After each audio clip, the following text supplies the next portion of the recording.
ಇಂದಿನಿಂದ ಸಂಸತ್ನ ಮುಂಗಾರು ಅಧಿವೇಶನ ಆರಂಭವಾಗಲಿದೆ. ಆಡಳಿತ ಮತ್ತು ವಿಪಕ್ಷಗಳ ನಡುವಿನ ಮಾತಿನ ಸಮರಕ್ಕೆ ಅಖಾಡ ಸಜ್ಜಾಗಿದೆ. ಇಂಡಿಯಾ ಒಕ್ಕೂಟದ ವಿರೋಧ ಪಕ್ಷಗಳಾದ ಕಾಂಗ್ರೆಸ್, ಆರ್ಜೆಡಿ ಮತ್ತು ಟಿಎಂಸಿ ಬಿಹಾರದ ಮತದಾರರ ಪಟ್ಟಿಯ ವಿಶೇಷ ತೀವ್ರ ಪರಿಷ್ಕರಣೆ, ಆಪರೇಷನ್ ಸಿಂಧೂರ, ಅಹಮದಾಬಾದ್ನ ಏರ್ ಇಂಡಿಯಾ ವಿಮಾನ ದುರಂತ ಸೇರಿದಂತೆ ಅನೇಕ ವಿಚಾರಗಳನ್ನು ಪ್ರಸ್ತಾಪಿಸಲು ಸಜ್ಜಾಗಿವೆ. ಇನ್ನು ವಿಪಕ್ಷಗಳ ವಿಮರ್ಶೆಗೆ ಠಕ್ಕರ್ ಕೊಡೋದಕ್ಕೆ ಎನ್ಡಿಎ ಕಾರ್ಯತಂತ್ರವನ್ನು ರೂಪಿಸಿದೆ. ಇವತ್ತು ಸಿಎಂ ಸಿದ್ದರಾಮಯ್ಯ ತುಮಕೂರು ಜಿಲ್ಲೆಯ ಪ್ರವಾಸವನ್ನು ಕೈಗೊಂಡಿದ್ದಾರೆ. ತುಮಕೂರಿನ ಪಾವಗಡದಲ್ಲಿ ನಡೆಯುವಂತ ಸರ್ಕಾರಿ ಕಾರ್ಯಕ್ರಮದಲ್ಲಿ ಮುಖ್ಯಮಂತ್ರಿ ಸಿದ್ದರಾಮಯ್ಯ ಪಾಲ್ಗೊಳ್ಳುತ್ತಾ ಇದ್ದಾರೆ.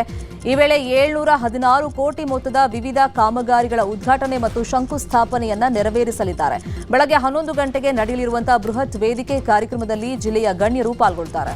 ದಾವಣಗೆರೆಯಲ್ಲಿ ಇವತ್ತಿನಿಂದ 2 ದಿನ ಪಂಚಪೀಠಾಧೀಶರ ಶೃಂಗ ಸಮ್ಮೇಳನ ನಡೆಯಲಿದೆ. ಈ ಕುರಿತಂತೆ ಮಾತನಾಡಿದ ರಂಭಾಪುರಿ ಶ್ರೀಗಳು, ದಾವಣಗೆರೆ ನಗರ ರೇಣುಕಾ ಮಂದಿರದಲ್ಲಿ ಸಮ್ಮೇಳನ ನಡೆಯಲಿದೆ. ಕರ್ನಾಟಕ, ಮಹಾರಾಷ್ಟ್ರ, ಆಂಧ್ರ, ತೆಲಂಗಾಣ, ಗೋವಾ ಸೇರಿದಂತೆ ವಿವಿಧೆಡೆಯಿಂದ 500ಕ್ಕೂ ಹೆಚ್ಚು ಸ್ವಾಮೀಜಿಗಳು ಶೃಂಗ ಸಮ್ಮೇಳನದಲ್ಲಿ ಪಾಲ್ಗೊಳ್ಳುತ್ತಾ ಇದ್ದಾರೆ. ಶಾಮನೂರು ಶಿವಶಂಕರಪ್ಪ ಅವರಿಂದ ಶೃಂಗ ಕಾರ್ಯಕ್ರಮದ ಉದ್ಘಾಟನೆ ನಡೆಯಲಿದೆ.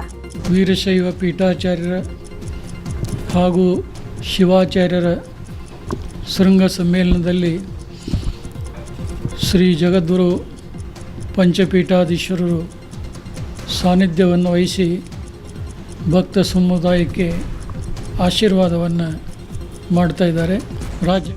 ರಾಜ್ಯಾದ್ಯಂತ ಮುಂಗಾರು ಮಳೆ ಮುಂದುವರೆದಿದೆ. ಈ ವಾರ ಪೂರ್ತಿ ಮಳೆಯಾಗಲಿದೆ ಅಂತ ಹವಾಮಾನ ಇಲಾಖೆ ಮುನ್ಸೂಚನೆ ಕೊಟ್ಟಿದೆ. ಬೆಂಗಳೂರಲ್ಲಿ ವಾರವಿಡೀ ಮಳೆಯಾಗಲಿದ್ದು ಯೆಲ್ಲೋ ಅಲರ್ಟ್ ಘೋಷಿಸಲಾಗಿದೆ. ಕರಾವಳಿ, ಮಲೆನಾಡು ಭಾಗದ 3 ಜಿಲ್ಲೆಗಳಿಗೆ ಜುಲೈ 24ರವರೆಗೆ ಆರೆಂಜ್ ಅಲರ್ಟ್ ಅನ್ನು ಘೋಷಣೆ ಮಾಡಲಾಗಿದೆ. ಉಳಿದಂತ ಜಿಲ್ಲೆಗಳಿಗೆ ಜುಲೈ 25ರವರೆಗೆ ಯೆಲ್ಲೋ ಅಲರ್ಟ್ ಅನ್ನು ಘೋಷಣೆ ಮಾಡಲಾಗಿದೆ.